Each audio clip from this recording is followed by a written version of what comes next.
గారు చరిత్ర హీనుడు కిందన గతంలో మనకందరికీ గుర్తుంది హైదరాబాద్ బషీర్బాగ్ లో ముగ్గురు వ్యక్తుల్ని కాల్చి చంపిన ఉదంతం కూడా ఇంకా ఎవరు కూడా ప్రజలు మర్చిపోలేదు.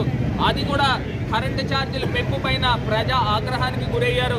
మరి ఇవాళ వైఎస్ఆర్సీపీ ఇచ్చిన పిలుపు మేరకు ఆంధ్రప్రదేశ్ వ్యాప్తంగా వైఎస్ఆర్సీపీ శ్రేణులందరూ కూడా కదం తొక్కి ఇవాళ ఎస్సీ ఆఫీసుల దగ్గరకు వచ్చి డిఈ ఆఫీసులు, ఏడీఈ ఆఫీసులు, సిఎండి ఆఫీసుల దగ్గరికి వెళ్ళి నిరసన కార్యక్రమం చేపట్టి మీరు ఏదైతే కరెంటు ఛార్జీలు పెంచారో బేషరతుగా తగ్గించాలని ఇవాళ వైఎస్ఆర్సీపీ తరపున మేము డిమాండ్ చేస్తూ ఉన్నాము. ఖచ్చితంగా మీరు ఉపసంహరించుకోకపోతే ప్రజా ఆగ్రహానికి గురవుతారని కూడా ఈ సందర్భంగా తెలియపరుస్తూ ఖచ్చితంగా జగన్మోహన్ రెడ్డి గారి నాయకత్వంలో మళ్ళీ మా ప్రభుత్వం వస్తుంది, ఖచ్చితంగా ప్రజలకు మరింత మంచి చేస్తామని కూడా ఈ సందర్భంగా తెలియపరుస్తూ ఇప్పటికే ప్రజలు తెలుసుకుంటూ ఉన్నారు.